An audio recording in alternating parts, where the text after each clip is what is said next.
September 17, 1787. Philadelphia, Pennsylvania. The Pennsylvania State House, later Independence Hall. After 4 months of secret debate, compromise, and sometimes bitter argument, 39 delegates step forward to sign a document that will create a new form of government. Benjamin Franklin, 81 years old and suffering from gout, is carried in his sedan chair to witness the moment. As the last signatures are added, Franklin points to a carved sun on the back of George Washington's chair and remarks, "I have often wondered whether that sun is rising or setting. Now I know it's a rising sun." The document these men are signing, 4 pages of carefully crafted prose establishing a federal republic with separated powers and checks and balances, will become the world's oldest written national constitution still in use. It will create a government that has endured for over 230 years, surviving civil war, economic collapse, and social upheaval. But in this moment, nobody knows if it will even be ratified, much less succeed. This is the story of how the U.S. Constitution was created, how a young nation on the verge of collapse reinvented itself, how America's greatest political minds gathered in secret to design a government, how they compromised on slavery to create union, and how they produced a document that would shape democracy worldwide while leaving profound questions unresolved. To understand why the Constitution was necessary, we must understand what came before. The Articles of Confederation, America's first constitution, which was failing catastrophically by 1787. The Articles, adopted in 1781 during the Revolutionary War, created a league of friendship among sovereign states rather than a true national government. The founders, having just escaped British tyranny, were deeply suspicious of centralized power. The Articles gave Congress minimal authority.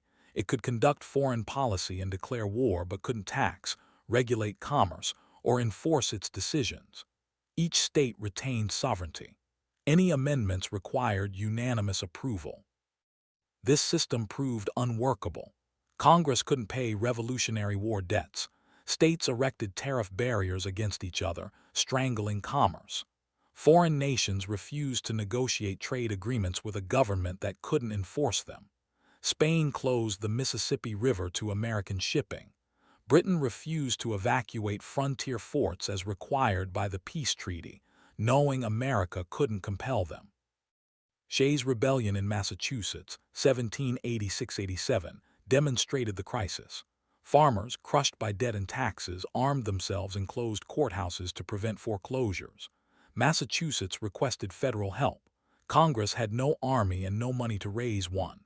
The rebellion was eventually suppressed by state militia funded by wealthy merchants, but the incident terrified America's elite. If farmers could rebel in Massachusetts, nowhere was safe. Property rights seemed threatened. The Articles couldn't maintain order. Even before Shays' Rebellion, leaders recognized the need for reform.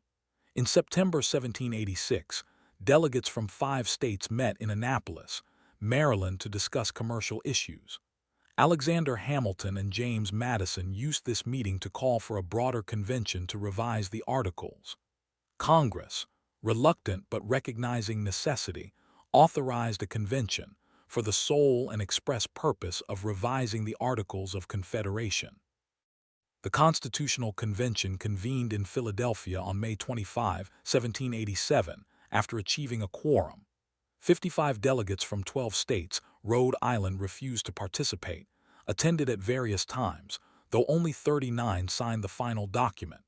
The delegates were America's elite, lawyers, merchants, plantation owners. Most were educated, wealthy, and politically experienced. 29 were college-educated, extraordinary in an era when few attended college. 8 had signed the Declaration of Independence. Many had served in the Continental Congress or state governments.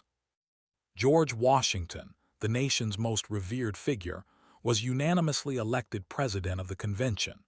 His presence provided legitimacy. If Washington supported the convention, it must be serious. Washington spoke rarely, but his moral authority shaped proceedings. Delegates knew Washington might become the first president under any new constitution, which made them more willing to grant executive power. James Madison, 36, was the convention's intellectual architect. Short, soft-spoken, often ill, Madison didn't look impressive, but his mind was extraordinary. He'd studied history and political philosophy intensively, analyzing why republics failed. He arrived in Philadelphia with detailed plans for a new government. His Virginia plan became the convention's starting point. Madison took copious notes throughout the convention, our primary source for what was said during closed-door debates. History calls him father of the Constitution. Benjamin Franklin, at 81, was the convention's oldest delegate. Too frail to give long speeches, he often had others read his remarks. But his wisdom, wit, and diplomatic skills helped bridge conflicts. Franklin's presence, like Washington's, provided moral weight. Alexander Hamilton represented New York, though his fellow New York delegates opposed reform, leaving him often without a vote. Hamilton was brilliant, ambitious, and aristocratic. He wanted a very strong central government, more monarchical than most delegates would accept. His actual influence was limited, but he'd orchestrated the Annapolis Convention and would later champion the Constitution's ratification. The convention operated under strict secrecy rules. Windows were kept closed despite Philadelphia's summer heat. Guards prevented eavesdropping. Delegates couldn't discuss proceedings publicly or share documents. This secrecy allowed frank debate without posturing for constituents. It also meant citizens had no idea what was being proposed until finished. The convention quickly abandoned revising the articles. On May 29, Edmund Randolph presented the Virginia Plan, drafted primarily by Madison. This wasn't revision, it was replacement, proposing a national government with legislative, executive, and judicial branches. The legislature would be bicameral, 2 houses, with representation proportional to population. The national government would have broad powers and supremacy over states. This alarmed smaller states. Proportional representation meant large states would dominate. William Paterson of New Jersey presented an alternative, the New Jersey Plan, preserving equal state representation and limiting federal power. The convention faced its first crisis. Small states threatened to walk out if forced into a union dominated by large states. The Connecticut Compromise, Great Compromise, resolved this. Proposed by Roger Sherman, it created a bicameral legislature, the House of Representatives with proportional representation, and the Senate with equal state representation, 2 senators per state. Neither large nor small states got everything, but both got something. The compromise passed by 1 vote. The convention nearly collapsed. The next crisis was slavery. Northern and southern states had fundamentally different economies and societies. The North was commercializing, with small farms, growing cities, and emerging industry. The South was agricultural, dominated by plantation slavery. Southern delegates, especially from South Carolina and Georgia, insisted on constitutional protections for slavery. Northern delegates were divided. Some opposed slavery morally, others were willing to compromise for union. 3 slavery-related compromises emerged. First, the 3/5 compromise counted enslaved people as 3/5 of a person for representation and taxation purposes. This gave Southern states more House seats and electoral college votes without granting enslaved people any rights. It was a cynical calculation. Enslaved people were property for legal purposes, but counted as people for political power. Second, the Slave Trade Clause prohibited Congress from banning the international slave trade until 1808. This guaranteed 20 more years of importing enslaved Africans. South Carolina and Georgia demanded this. They wanted more enslaved laborers for expanding cotton cultivation. Third, the Fugitive Slave Clause required free states to return escaped enslaved people to their enslavers. This made all states complicit in maintaining slavery. These compromises are the Constitution's greatest moral stain. The word slavery doesn't appear. Delegates used euphemisms like other persons and persons held to service or labor, but the institution was protected. Northern delegates accepted this for Union's sake. Many believed slavery was dying anyway and would disappear within decades. They were catastrophically wrong. Slavery would expand, enriching the South and poisoning national politics until it tore the nation apart in civil war. The convention also debated the presidency. Some wanted a weak executive, a figurehead like state governors. Others wanted a strong executive capable of decisive action. The result was compromise, a president with substantial powers but checked by Congress and courts. The president would be commander-in-chief, make treaties with Senate approval, appoint officials with Senate confirmation, and veto legislation subject to congressional override. Election of the president was contentious. Direct popular vote was rejected. Many delegates distrusted democracy. Congressional election was rejected. It would make the president dependent on Congress. The Electoral College Compromise gave states electors equal to their congressional delegation, who would choose the president. It was indirect democracy, filtered through state elites. The system was complex and hasn't worked as intended. Political parties, not envisioned by founders, transformed it. The federal judiciary was established as co-equal to legislature and executive. Federal judges would serve during good behavior, essentially for life, to ensure independence. The Constitution didn't explicitly grant courts power to declare laws unconstitutional. Judicial review, but many delegates assumed this power existed, and the Supreme Court would claim it in Marbury v. Madison, 1803. The Constitution's Commerce Clause gave Congress power to regulate interstate and foreign commerce. This seemingly technical provision would become crucial, enabling federal economic regulation. Southern delegates initially resisted, fearing Northern-dominated Congress might tax slave-produced exports, but compromise protected Southern economic interests. The necessary and proper clause granted Congress power to make laws necessary for executing enumerated powers. This elastic clause would allow government expansion beyond specifically listed powers, though strict constructionists would argue for narrow interpretation. The Supremacy Clause established that the Constitution, federal laws, and treaties were supreme law of the land, overriding state laws. This contradicted the Article's state sovereignty and created a truly national government. By September, after nearly 4 months of debate through Philadelphia's sweltering summer, the Constitution was complete. But would delegates sign it? Some had reservations. George Mason of Virginia, author of Virginia's Declaration of Rights, refused to sign, objecting to lack of a Bill of Rights and slavery protections. Edmund Randolph, who presented the Virginia Plan, refused to sign, thinking the Constitution gave too much power to the national government. Elbridge Gerry of Massachusetts refused, sharing Mason's concerns about missing rights guarantees.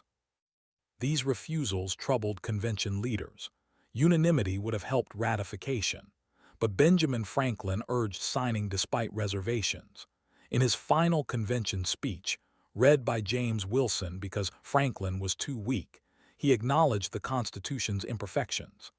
I confess that there are several parts of this Constitution which I do not at present approve, but I am not sure I shall never approve them. He continued, I cannot help expressing a wish that every member of the convention who may still have objections to it would with me, on this occasion doubt a little of his own infallibility, and to make manifest our unanimity, put his name to this instrument. Franklin's appeal worked on most. On September 17, 1787, 39 of 42 remaining delegates signed. The document was engrossed, written in formal calligraphy, on 4 pages of parchment by Jacob Shallis, Pennsylvania General Assembly clerk. As delegates signed, Franklin made his observation about the sun on Washington's chair, a rising sun, symbolizing hope for the new nation. But signing wasn't the end. It was the beginning. The Constitution required ratification by 9 of 13 states to take effect. Each state would hold a ratifying convention with elected delegates. This ratification struggle would consume the next year and prove as difficult as drafting. Supporters of the Constitution called themselves Federalists. Opponents were Anti-Federalists. The names were somewhat misleading. Both sides supported federalism in some form. They disagreed on balance between state and national power. Federalists had several advantages. They controlled the framing. Having written the Constitution, they defined the debate. They included many of the nation's most talented writers and speakers. They were better organized and funded. Most newspapers supported ratification. And they had urgency's advantage. The status quo was failing. The Federalist Papers, written by Alexander Hamilton, James Madison, and John Jay under the pseudonym Publius, remain history's most important commentary on the Constitution. These 85 essays, published in New York newspapers between October 1787 and August 1788, explained and defended the Constitution. Federalist Number 10, written by Madison, analyzed how the extended republic would prevent tyranny of the majority. Federalist Number 51 explained checks and balances. Ambition must be made to counteract ambition. These essays shaped not just ratification but centuries of constitutional interpretation. Anti-Federalists raised serious objections. They feared the Constitution created a potentially tyrannical national government that would swallow state sovereignty. They noted the lack of a Bill of Rights protecting individual liberties, freedom of speech, press, religion, trial rights. They objected to the presidency as resembling monarchy. They saw the Senate as aristocratic. They believed only small republics could remain free. Large republics would become despotic. Anti-Federalist writings, though less famous than the Federalist Papers, included thoughtful critiques. Brutus' essays, probably by New York Judge Robert Yates, argued that the Necessary and Proper Clause and Supremacy Clause would allow unlimited federal power growth. Federal Farmer, probably Richard Henry Lee, argued for a Bill of Rights. Patrick Henry, Virginia's fiery orator, thundered against ratification at Virginia's convention. Delaware ratified first, unanimously, on December 7, 1787. Pennsylvania followed on December 12, though anti-federalists protested the rushed process. New Jersey ratified unanimously December 18. Georgia ratified unanimously January 2, 1788. Connecticut ratified January 9. Massachusetts was crucial, the first large contested state. Federalists faced strong opposition. Sam Adams, Revolutionary hero, was skeptical. John Hancock, vain and politically calculating, initially opposed but was won over by promises of support for governor and possible vice presidency. The convention narrowly approved, 187-168, on February 6, 1788, but with recommended amendments including a Bill of Rights. This established a pattern, states ratifying while recommending amendments. Maryland ratified April 28, South Carolina May 23. New Hampshire on June 21, 1788 became the 9th state, making the Constitution official. But two crucial states remained, Virginia and New York. Without them, the new nation would be divided and weak. Virginia's convention was dramatic. James Madison led Federalists, Patrick Henry led Anti-Federalists. Henry was a spellbinding orator whose speeches terrified Federalists. He warned of federal tyranny, loss of liberty, and threats to slavery, though he didn't frame it morally. Madison, less charismatic but more logical, countered with careful constitutional analysis. Edmund Randolph, who'd refused to sign in Philadelphia, surprisingly supported ratification, believing the alternative was disunion. On June 25, Virginia ratified 89-79, recommending amendments. New York's convention seemed headed for rejection. Two-thirds of delegates were anti-federalists led by Governor George Clinton. Alexander Hamilton led outnumbered Federalists, but news of Virginia's ratification changed calculations. New York would be isolated if it refused. On July 26, New York ratified 30-27, the closest margin of any state, with extensive recommended amendments. 11 states had ratified. Only North Carolina and Rhode Island remained outside. The new government was established anyway. Congress set dates. Electors would be chosen in January 1789. They'd vote in February, and the new government would convene in March in New York City, the temporary capital. George Washington was unanimously elected president by the Electoral College, the only president ever so honored. John Adams became vice president. The first Congress convened in March 1789, though lacking a quorum until April. Washington was inaugurated April 30, 1789, on Federal Hall's balcony in New York, taking the oath on a Bible and adding, "So help me God," establishing a tradition. The first Congress's major task was creating a Bill of Rights. James Madison, now a representative, had opposed a Bill of Rights during the convention, believing the Constitution's structure protected liberty. But he'd promised Virginia voters to support amendments. He drafted 12 amendments based on states' recommendations. Congress approved 12. The states ratified 10, which became the Bill of Rights, effective December 15, 1791. These amendments protected fundamental rights. Freedom of religion, speech, press, assembly, and petition, First Amendment. Right to bear arms, Second. Protection against quartering soldiers, Third. Protection against unreasonable search and seizure, Fourth. Due process and protection against self-incrimination, Fifth. Jury trial rights, Sixth. Civil jury trial, Seventh. Protection against cruel and unusual punishment, Eighth. Acknowledgement of unenumerated rights, Ninth. And reservation of powers to states and people, 10th. The Bill of Rights addressed anti-federalist concerns and made the Constitution more palatable. North Carolina ratified in November 1789 after the Bill of Rights was proposed. Rhode Island, after threatening to be treated as a foreign nation, finally ratified in May 1790 by just 2 votes. The Constitution's ratification created the world's first successful written constitution, establishing a federal republic with separated powers. It influenced constitutional developments worldwide.